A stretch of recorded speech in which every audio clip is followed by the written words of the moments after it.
Para la realización del diagrama de proceso de operación de la práctica número 1, lo que tienen que hacer es identificar cada uno de los componentes. Observen el video y se darán cuenta que hay varios componentes principales y otros que son secundarios. Los secundarios solamente van a insertarse en cierta parte del proceso y no se les realiza ninguna actividad en específico. Es decir, se ocupan de manera directa en cierta parte del proceso. Otra cosa que distingue al video de la práctica es que indica un subensamble 100, un subensamble 200 y un ensamble final. Vamos a poner como ejemplo que tenemos un proceso en el cual tenemos varios componentes.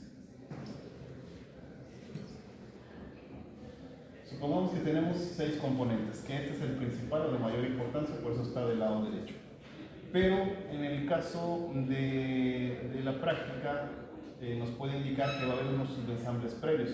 Es decir, vamos a suponer que este es el componente A, B, C, D, E y F. Vamos a imaginar que primero se ensamblan los componentes D y C en B. Ya saben, trazamos nuestras líneas de flujo para indicar las acciones que ocurran en cada uno de los componentes y posteriormente los ensambles. Vamos a suponer que el subensamble 100 haga referencia al ensamble del componente C y D en el componente B.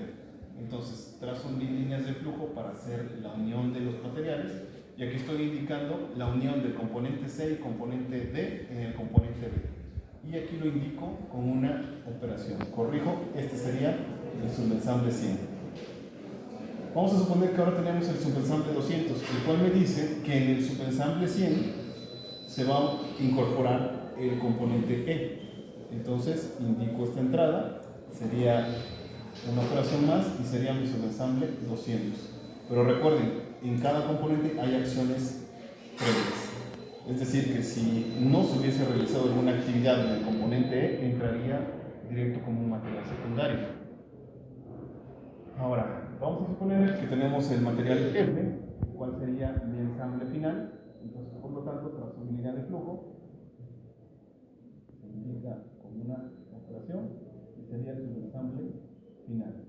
Obviamente aquí también debe haber acciones para que se considere como un componente principal. Recuerden, materiales secundarios ingresan en cierta parte del proceso. ¿Sí? Aquí pues, podríamos especificar que entra un material secundario, vamos a poner que es el material G, que aquí entra el material H. ¿Sí? Y si entra este material H en el componente D, me va a indicar qué acción está ocurriendo con este componente, una operación. Aquí se indica que hay una operación en el ensamble, donde entra el material G en el material D. Aquí también vamos a suponer que entra el material H en el material E y que se realiza una operación más. Recuerden, materiales secundarios o de compra no se les realiza ninguna acción, sino que simplemente entran de manera directa en cierta parte del proceso. Aunque se les realice al menos una acción, son componentes principales.